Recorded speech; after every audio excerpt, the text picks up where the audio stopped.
It has been the busiest 3 or 4 weeks in the endurance sports sphere that I can remember in terms of athletes doing more and more different things. We have over the last few weeks we go back to the marathons, Manchester, London, then you hit the 70.3 season starting with Mallorca, then Outlaw. We've just had UTS by UTMB in Snowdonia, Britain's biggest ultra running event. We've had Tracker in Girona from a gravel point of view, and then Gralloch in Scotland, which is effectively national champs. And the noise that it's so exciting. Everyone's had so much to do. And I think everyone is already so excited about next April and May.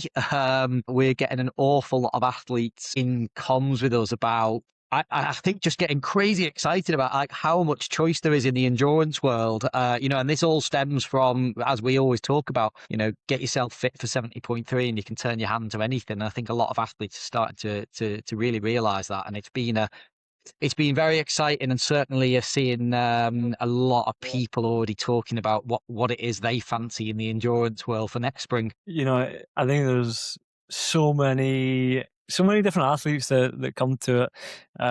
We started off with marathons in April.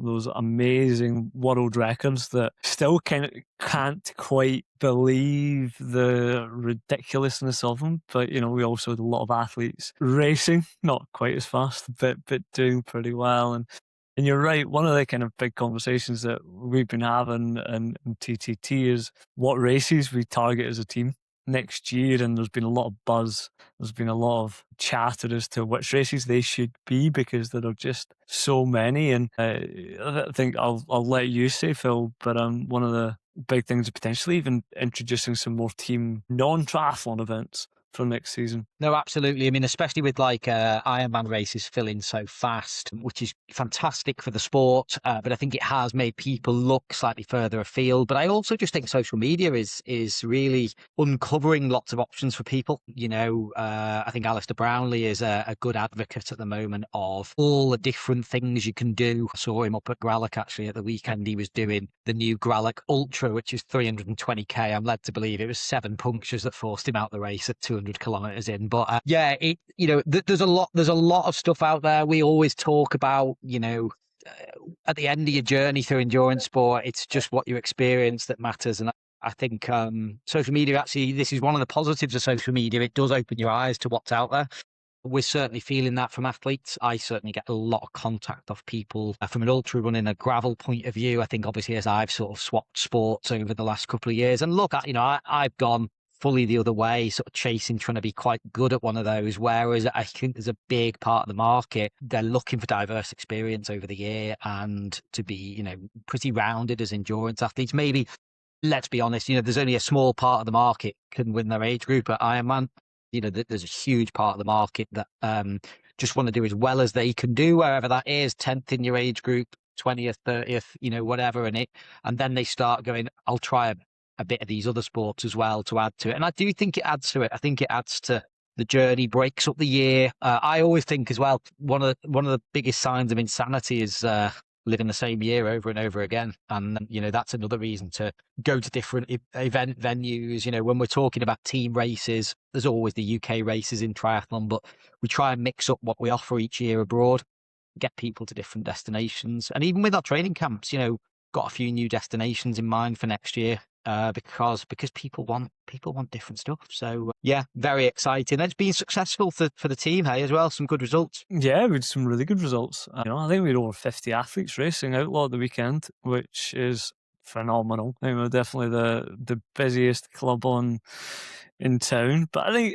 the other side of that, with people wanting to race a lot and people getting excited about that, is it becomes quite complex at times. I got an email this morning off of somebody, a random person I don't coach, saying I signed up to a marathon. I'm doing a marathon, but I want to do a triathlon. It's 2 weeks before. Can I do both? And I think a lot of people are in a similar boat. They want to do all this exciting stuff. They see it happening on social media. Maybe they see their favourite influencer do X, Y, Z, and it becomes exciting. But is it possible? Is it responsible? Is it safe? I had another conversation with an athlete yesterday that wanted to sign up to 70.3 Turkey, um, but was going to have done the marathon the week before. And is it safe? Should you do that? And that's a complex thing to navigate. Yeah, it's people like it's like a shiny new thing, like everything's so exciting. I need it all. It's like kid in a candy shop stuff. Look, I think there is another side of social media. I'm actually going to mention him again, Alistair Brownlee. I've been watching what he's been up to this year with all kinds of massive endurance events, and you sort of go, oh yeah, I could do a 600k ultra bike packing thing, then a ski mountaineering race, and then show up at a 300k ultra. No, this guy was double Olympic champion, and I guess you have to look at, is he in the office 9 to 5 with a long commute going there and back? No, probably not. So I guess be aware of what you see being done by people who are not mere mortals. Think about how you recover yourself. Everyone's different. I mean, when I came off the back of Tracker the other week, I was talking to people I race with, and I'm like, "How was recovery?" I was with a girl actually in the cafe in Scotland the other day, and said, "How was recovery?" And she was like, "Oh, I was fine by the Monday." I'm like, how's that even possible? I still look about 100 years old now, 2 weeks later. So everyone's different. And then also, most of us have got years to do this stuff. Pick what matters, do it well. Running marathons a few weeks, but the spring marathon into the early season 70.3 thing always rears its head. April and May. It's poor timing. There's no, you go on record and state that now. It's not good. I discourage my athletes from doing it. Um, you know, do the marathon or do triathlon.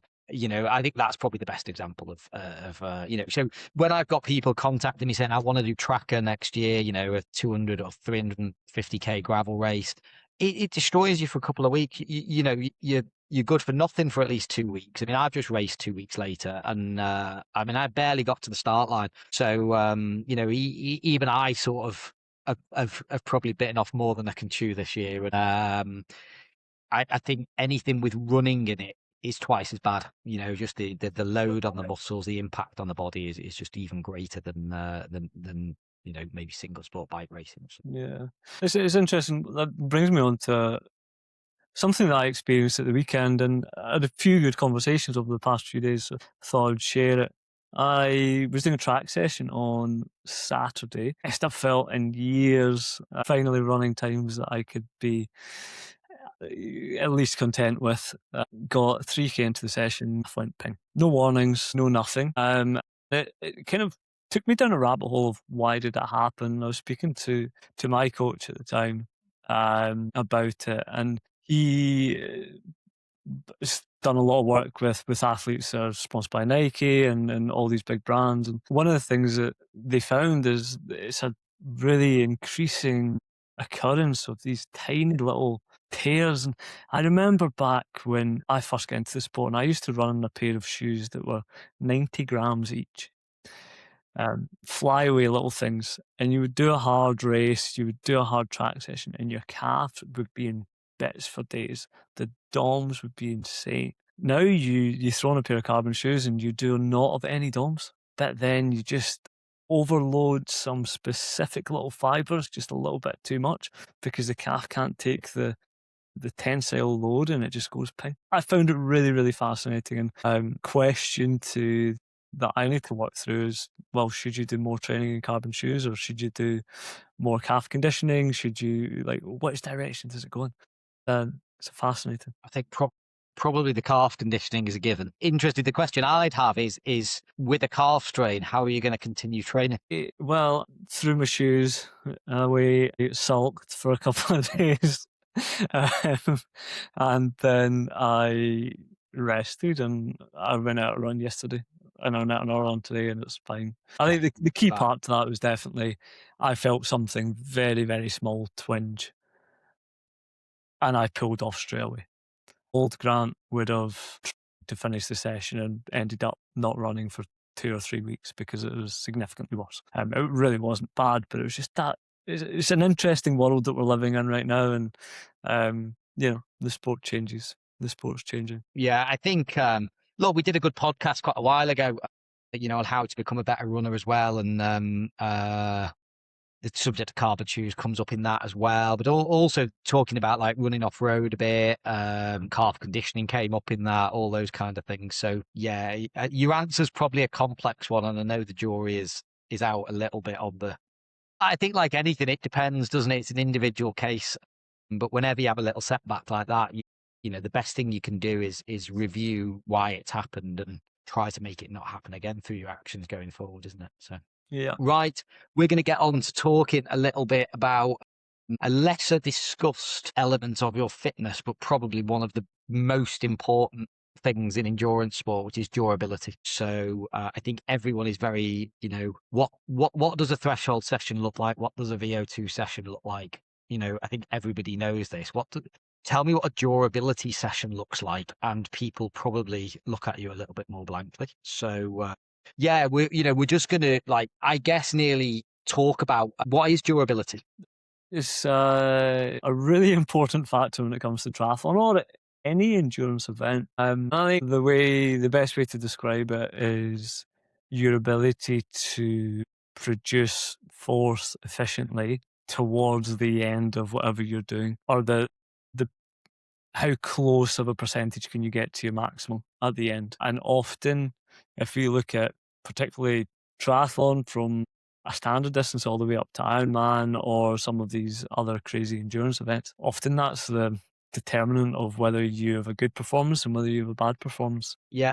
I think one of the best examples I know is in cycling, actually. You know, Tadej Pogacar, we hear about his numbers all of the time. What everyone doesn't quite often mention is these numbers we're hearing are often on the final climb of a very long race, yet they're mind-blowingly high.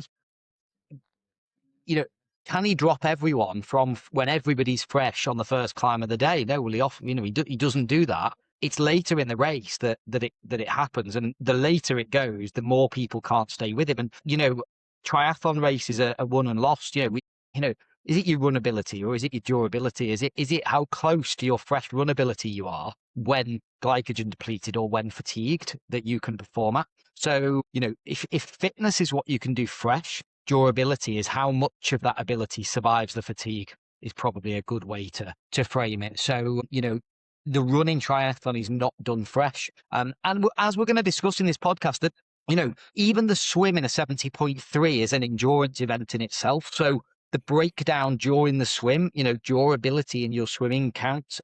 And then on the bike, absolutely, you know, 90 kilometers, 180 kilometers on the bike, that's really going to test durability. And you've swam before it. And I mean, the run is a test of durability, efficiency, you know, like being able to perform well under fatigue. You know, your standalone K performance, if that's all you trained, isn't going to stand you in too much good stead at the back end of an Ironman. So, and I guess, look, this is a really time of year appropriate discussion. This is, you know, what should athletes be thinking about now? You know, I guess what we do need to say here is durability won't mask poor fitness. So you need to be fit, and then you need to extend that out and be able to hold it over longer periods of time, which any sensible training plan would piece those things together by this point. And of course, the complexity is we need to maintain fitness whilst extrapolating it outwards, not let like sort of the fresh fitness drop a bit whilst going outwards. And I don't know if you know, with your VO2, for example, it can come down a little bit before an Ironman.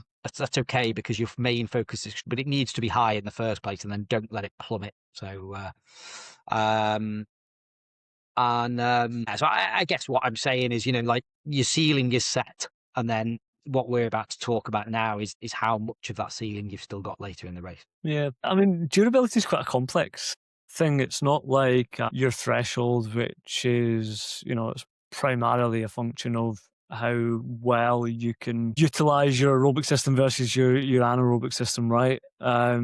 It's primarily a metabolic conditioning, but durability, there's a number of factors that come into it. Yes, your physiology is a big part of it, but also, you know, how strong you are structurally. Are you calf's gonna blow out 30k into the marathon? Are you going to be less aerodynamic at the end of the bike leg because you can't hold the position? Is your swim stroke going to shorten and you're not going to be able to push out the back because, you know, you don't have that kind of muscular conditioning to get through it? And so there's a number of different There's a number of different areas there that we need to consider when we're developing that durability, but it's probably quite equally quite a simple thing to develop. Would you agree? Yeah, I think, like you said, it's multi-layered because you can even bring fuel intolerance in as well into this, you know. So I think there's a lot of layers, but I think once you understand them, the actual way that you then go and develop durability is, well, I guess that it's very much endurance sport focused. You know, you know, we'll talk about some session types as we go through this, but maybe look, maybe as you just brought up. You were talking there about calf capacity and stuff, but you know, there's lots of common things we see with muscular conditioning of the body, even neuromuscular as well, in terms of like how that breaks down as a race goes on. And you know, I think another common, you know, the way people's hips drop late in the run and then efficiency is poor. You see that in photos a lot in late in an Ironman and stuff. So I think that let's just talk about strength training a little bit and how that is one of the fundamentals of it. You know, I know when we talk to our strength experts, you know, I think their biggest gripe at this time of the year is everyone's worked so hard on strength over the winter and suddenly it gets dropped from the plan. Don't drop it. We see it in the professional sphere an awful lot now that people are, you know, they are on the strength year round. They may come off it a little bit for a race block, but they're straight back on it. Even taking a break from racing to make sure they're back up to being strong. Sorry, I was just going to interject there. I actually think the professional world is absolutely awful at strength training. The number of social media posts that I've seen from top athletes that say, I don't need to do it that much. Oh, I'll get my strength training done on the bike. You know, it's just such backward thinking Yeah, from to be honest, athletes. I was probably taking my influence from slightly outside the triathlon sphere there, actually. Maybe from the ultra sphere, maybe from the cycling world, where I think it is becoming much more utilized at the professional level. So I guess take this as your word of caution. Do not copy everything the pros do because sometimes they're a little bit stupid. Sorry, continue. Yeah, Carrying on. no, absolutely. Look, you know, we're trying to just give fairly solid advice here as to like how the best way to build durability and being strong, you know, being able to hold your form is, and that probably is a good way to think about your strength and conditioning at this point of the year. In the winter, you probably go to the gym a bit more, you lift a bit heavier, you know, especially in that early winter phase where there's less load from swim bike run on you, so you are actually trying to make the body stronger. Maybe like one of the ways to think about your strength and conditioning now is doing enough strength and conditioning so that you remain efficient and hold form late in a race. And that could be late in the swim, holding that aerodynamic position well on the bike late on, still being able to pedal with great efficiency from the glutes, you know, not letting them switch off. And then when you get to the run, just being structurally solid, you know, not letting energy dissipate from bad form, weak hips, weak core, bad calf conditioning. You know, you just need to be conditioned to be able to just repeat the movement over and over again for a very long time. And that's probably the slight difference between the winter and the summer as far as the gym is concerned. And for those athletes of mine that I do sort of like look after the strength and conditioning, that's very much the way I see the gym at this point of the year for them. I think there's a couple of different ways to tackle that. Like, I know for myself, for example, when we got to race season, gym S&C was always, you know, all about maximal force production, but equally not adding a lot of fatigue, so that the kind of key sessions were protected. So it was all heavy reps, very, very low reps, like 3 sets of 3, that kind of thing. And then the other side of it, which I think it becomes quite important with the long endurance events, is when athletes have specific weaknesses in muscles that become really, really fatigued. So, I don't know, for example, an ultra runner that's doing a lot of downhill running and the quads just can't take it. So they end up with cramping quads, you know, these kind of things. The solution, or a potential solution to that, is very specific targeting in the gym. Just taking that muscle towards fatigue regularly to bolster up that specific muscular endurance. So listen, I think there are a number of ways to kind of tackle that, but I agree. Gym is definitely one way to tackle that durability element. I think another way is definitely how you design those sessions and how you design the week as well. Perhaps when you're early on in the season, you are trying to protect the sessions. You're trying to make sure that the sessions are all hit with the kind of maximum adaptability around it. Whereas when we get into specific race season, actually, doing your run session on tired legs is maybe not the worst thing. No, because actually what you're trying to adapt to is form under fatigue, enhanced durability. You're just getting the body to adapt to something different, aren't you? Exactly. Yeah. And one of the ways that I often try and go about that is you do your hard weekend or you do your hard sessions, and we put the bike the day before a hard bike before a hard run. So you're carrying that fatigue through the week. But then again, you just need to be a little bit careful that you're not completely hammering that system constantly. There's a little bit of reprieve at strategic times through the week. Yeah, we definitely, the difference between the winter where, you might have like one key session in each sport, and that could be Tuesday, Thursday, Saturday, protected with easy gym work, except to get maximum adaptation. One of the things like, for example, you might have a medium hard session on the bike on a Monday, followed by a high quality run on the Tuesday at this point of the year, where you've purposely added a layer of fatigue in before Tuesday's still the key session, but the Monday's being used to get a bit more stimulus, put the body under fatigue.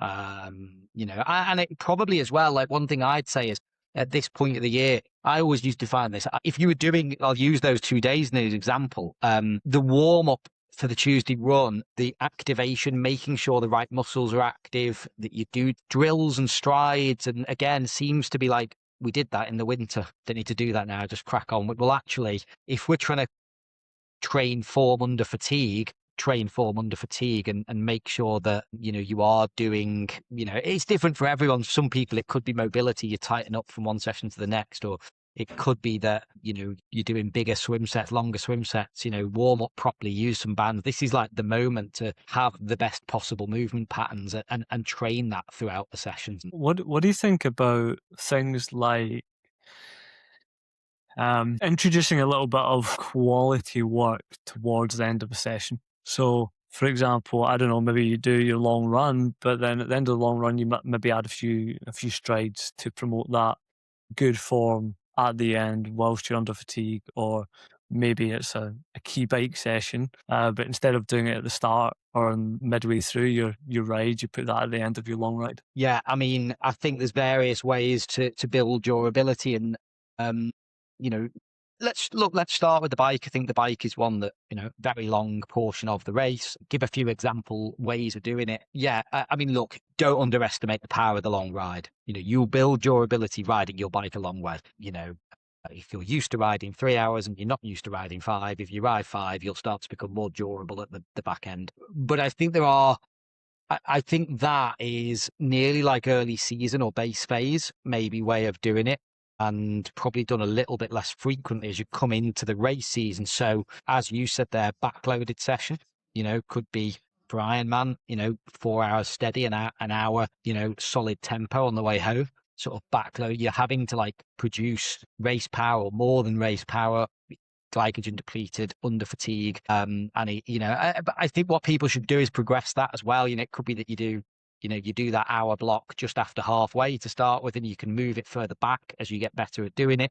Or you elongate the length of that block, or you start producing better numbers. There's ways of progressing that session. One I quite like, though, is sort of fresh and fatigued intervals, and you get a good sense of how your durability is here. So you could do, let's say, 2 by 10 minutes, 95 to 100% of your threshold, maybe after half an hour warm up on a climb. And then you go and ride for 2.5 hours, steady, zone 2. And then you come back to the same climb and you do 2 by 10 minutes at the same power. You'll get a good idea what your durability is like, because you'll see the difference in heart rate. You could even take lactate and see what the difference in lactate is. There is another way of doing it. You could aim for the same lactate levels and see what the power drop is, or you can aim for the same heart rate and see what the power difference is. I personally tend to go for the same power, because like heart rate can be late on. Heart rate can be impacted by various things, and actually where is the effort level. So if you use the same power, I've just described the longest version of that session, which is 4 hours. You might start a little bit shorter to start with, where, you ride for an hour and a half, then you do those 2 by 10 and you take it further out. But that's a good way of monitoring, your fresh versus fatigued fitness. I think it's really good information for a coach as well.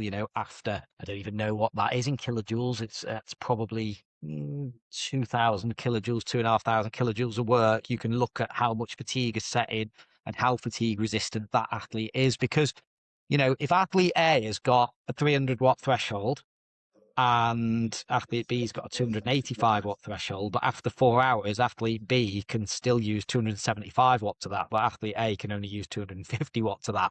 Who's winning the race over 4 or 5 hours? It's athlete B, isn't it? So, Uh, which is definitely why your 20-minute power, your FTP, your 5K run pace, your 400-meter time trial in the pool over 70.3 in Ironman racing, it shows you've got an engine if you can do those things well, but how well that engine holds up over time is what's so important. So there's 3 sessions. Maybe you take us on to the run and give us some durability sessions for the run. before I go there, the session that you just spoke about reminded me. Now I'm gonna do a little bit of name dropping here. So a number of years ago now, I did a training camp out in Altea with Alistair, Johnny Brownlee, and Christian Blumenfeld was also there, quite randomly. And at the time, Alistair and Johnny were being coached on the bike program by an ex-professional cyclist that was in the same team as Lance Armstrong. Lance Armstrong was at the end of his career. This guy was early on. And one of the sessions that Lance Armstrong used to do was exactly that. He used to go ride an hour and a half, do half an hour hard, ride 2 hours on two, half an hour hard up a hill. And he would measure a little bit more simply back then how far he got up the hill.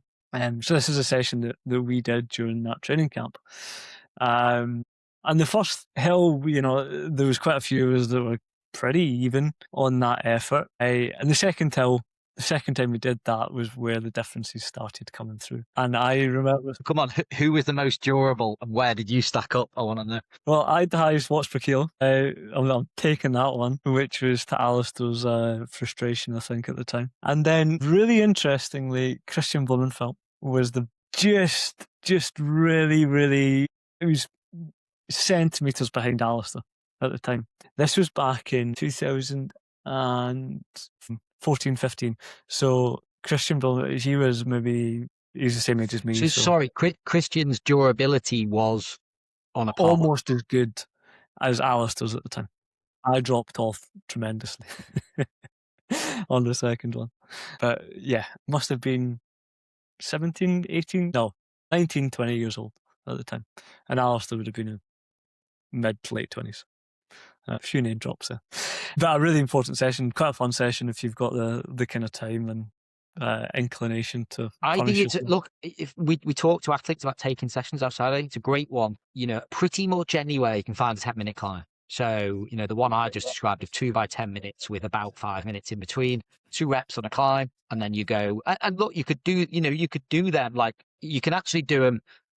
Depends on the training stimulus you want. I tend to have already done some harder work in the week, so I sort of hold at 95 to 100% of threshold, and then you're nearly looking at how heart rate or lactate or whatever it is over those reps. But you could do them as 2 by 10 max efforts and 2 by 10 max efforts later on if you want to measure durability.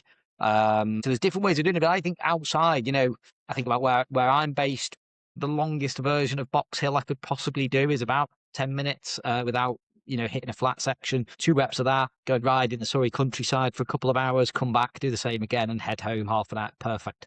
Most people can come up with a session like that. It's just about being a bit inventive. So I think the one thing I'd say is when working on durability, I think it's quite nice to measure it. So if you're doing 3 hours easy, 1 hour hard, know your loop, use that as your session certainly for a block. If you're doing the front and backloaded one, use that for the block, actually try to just see the change that's going on. Or it might not be that you do it every week. You might do it every other week for 6 weeks or something, or spread over 2 blocks. You do it 3 or 4 times. But I think it's good to check your durability is improving is a nice, simple way to. I think on the bike, it's so easy to measure, isn't it? Power is power and heart rate's heart rate. So. Yeah, I guess running is probably a little bit more challenging because numbers are a little bit more challenging in running, and it's you often have to rely a little bit more on your feeling and how things feel. But I think how you improve durability in a run is It's quite similar in a lot of ways, you know, really good session out your long run, you add a build on to the end of it. You try and push the quality later on in the run. Another good thing or good one, but again, working on something slightly different, a little bit more of a neuromuscular improvement, is to do a long, steady run and then add some strides at the end of that, which just gets everything firing at the end, gets those fast twitch muscle fibers going at the end, whilst everything else is a little bit under fatigue. And then I guess the other part of that, which I think a lot of people miss, is long efforts. Um, Going hard for a significantly long period of time. And the bike, that can be, you know, a good solid hard hour. Um, and the run, you could easily do sets of 5Ks, Ks even, if you're working on that marathon or in the ultra sphere. But just getting used to doing long, hard efforts and not making everything such a small. I agree. I think a word of caution on some of these bike and run sessions you just described, though. I always sort of say to people, you know, if it's 3 hours easy, 1 hour hard, that easy actually has to be easy. If you're doing 10K reps with 2K floats on the run, you know, this is a big session. You know, like, you know, or 4 by 5K with, you know, a K easy in between with the warm up, all the warm up, all the core, everything else got to be really, because just the overall load is enormous. Yeah, make the easy easy or you won't get through the rest of the week is sort of how I always phrase it. You'll still get the stim, you know, because we're talking about the length of the reps being very long or the positioning of the reps being very late on or early and late. Don't try and make the whole thing really hard. You know, you end up leaving the race in, you know, on the training table, so to speak. So yeah, and we've not mentioned the swim, you know, how some simple ways to make you more durable in the swim, you know, accepting that for all these, and especially the swim, I do think being able to hold form, you know, swim is so technique driven. If your technique falls apart, so that means year round paying attention to drills. You know, I personally am a massive fan of, you know, paddles, band, things that make you strong, swimming well. There we go. There's the paddles you're meant to use. There's no other paddles on the market. The using short reps for a very long way. I had an athlete moaning on Strava the other day about, you know, 60/50s race week, you know, what, you know, oh, it's so boring doing it like that. Well, when you swim in short reps, you swim with best form. You can swim a very long way without ever creating a lot of it, you know, but you're swimming a long way and every stroke is perfect. And we're training that into the swims. I think swimming even more than the others, holding form late is a, because I don't know about you, one of the problems, and look, I used to feel this racing myself as well. 1,500 meter swims a long way if you're poorly conditioned. You know, everyone can swim hard for 500 meters. You're still holding a really good pace with good form, moving at a good speed in the second 1,000 meters of that race. I think most people aren't. You only have to watch an age group race and you watch everyone take it out and it all looks fast and exciting. And I watch them swimming into the finish. The stroke rate's dead slow. They're just not moving that quick. And this is, you know, that is a lack of conditioning, a lack of ability to hold form. And so I think the swim, even though it's the first discipline, working on the back end, you know, of your 70.3 swim, your Olympic distance swim, your Ironman swim specifically, can you hold good form for a long way? So maybe, you know, a couple of sessions for the swim as well that people can use. Yeah, well, listen, I just reached over and got these things. Definitely the best I ever swam, It's like because everyone's desk has a set of paddles sat on it. of course. Of course. The best I ever swam was when I was strong, when I did lots of long, steady swimming, um, with paddles. And I think it's a age group triathlete's best friend. It oftentimes is a crutch, but if we can get that little bit of balance between working on the technique, and I think paddles actually come into their own as a really, really useful tool to build up that swim specific strength endurance. And swimming is actually, you know, we kind of, Phil mentioned about how it can become quite dangerous in a way if we take that to the extreme and we do these crazy big sessions with lots of volume and you know, we really put out a lot of load. Swimming, on the other hand, is quite safe. Yes, there's a high energetic cost, but as long as you eat enough and have a little bit of rest after it, it's quite quick to recover from. Your arms are just a little bit tired for a few days. Yeah, I So, totally agree. Yeah. we can push that a little bit. There is no reason. I'm quite a big proponent, and I know whenever a new athlete starts to work with me, they hate it straight away. But if they can swim 1,500 meters, I'm a big believer that they can swim 2K, 3K. If you can swim 2K, 3K, you can swim 4K. So everyone gets 6K sets based off that then. Of course, yeah. No, they Look, don't. there you go. But you're right. You're right. What you've done there is you've immediately improved someone's durability, haven't you? You've gone, if you'd naturally go to swim 2K, well, if we make 3 or 4K the norm and your race is 1900 meters or 1500, I mean, you've got good durability already. You're already used to swimming a lot further. Yeah, for sure, for sure. I think lots of, and again, another part of that is long reps. You know, K reps, 1,200 meter reps, not every week because yes, it is boring, but doing it regularly enough that you actually adapt and you get that strength endurance into the stroke, I think is super duper important. Yeah, yeah. Couple of things that we do regularly with athletes, especially once we're in the open water as well. I think in the pool, I think progressive sets are gold, quite big, quite long. I use them probably more personally. I use them a bit more than a straight threshold set for people. I like the build. I like to get people because I think maybe where you do 2K threshold for a lot of age groupers, you could sort of do 3K progressive main set because it's not all at that level, but you make it more challenging later on so that they're having to hold good pace under fatigue.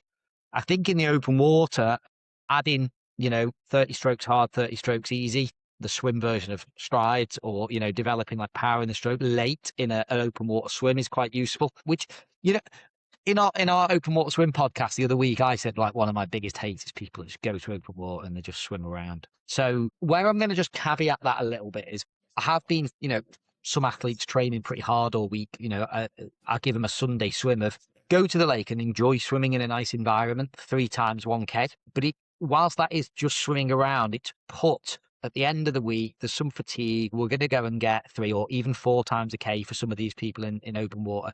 And it is actually a durability session. I'm being quite clear about it. Don't go and faff around. It's not 2 times a K and then you're tired and you're getting out. This is a session.